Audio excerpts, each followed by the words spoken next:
Michigan football is taking a lot of heat again after new information was revealed about the Connor Stallions situation, including Sherrone Moore, current coach of Michigan, deleting 52 text messages exchanged with Stallions the day of the allegations, as well as the NCAA confirming that Stallions was on the sidelines of Central Michigan when they played Michigan State. With this new information, the NCAA is contemplating taking away the 2024 national championship from the Michigan Wolverines. And that would be a terrible decision by the NCAA because the only people they're affecting are the ones who are innocent, the players from the Michigan championship team. What I mean by that is who were the ones that went out there and won the championship? Who are the ones that executed the plays? Those are the players. And the players are by far the only ones that are undeniably innocent because they did not know sign stealing was going on. They didn't do anything wrong. All they did was listen to the coaches. They listened to what the coach's game plan was, which is something you've learned since day one of playing any organized sport is you listen to your coach because they want to help you perform better on the field. So they just did what they were told to do, which was listen to their coach, and then they went out there and they executed to perfection. Whether the coaches knew a play was coming or not doesn't determine how the player is going to be able to attack that play. There might be somebody on the opposite side of the field that can block them better, somebody in the opposing team that can throw the ball just in a tight enough window that you can't defend.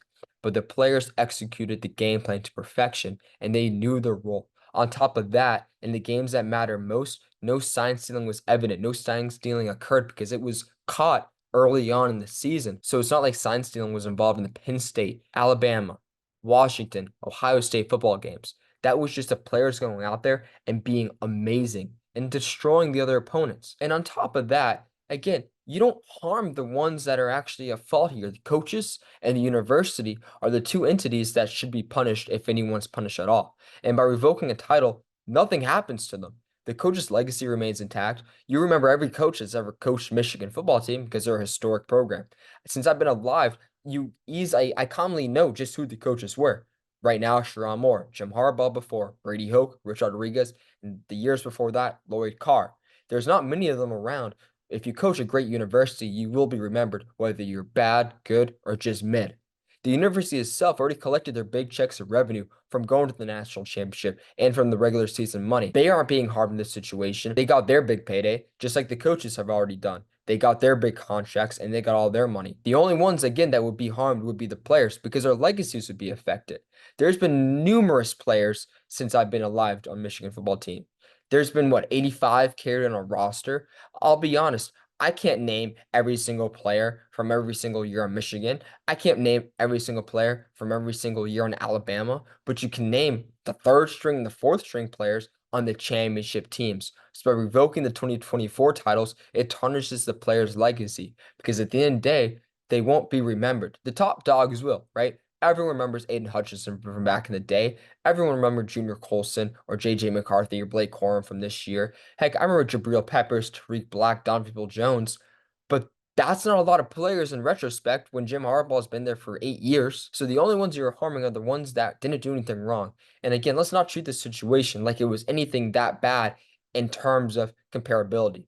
It wasn't the Saints bounty gate, right? When they were going out there headhunting and injuring players on purpose. It wasn't like they were illegally betting on themselves to win games or to lose games or to have a certain amount of receiving yards per game. No, all they did was listen to the coaches and they were unaware of a situation that they didn't know about, just like the entire country didn't know about. They found out about it the day that everybody else did.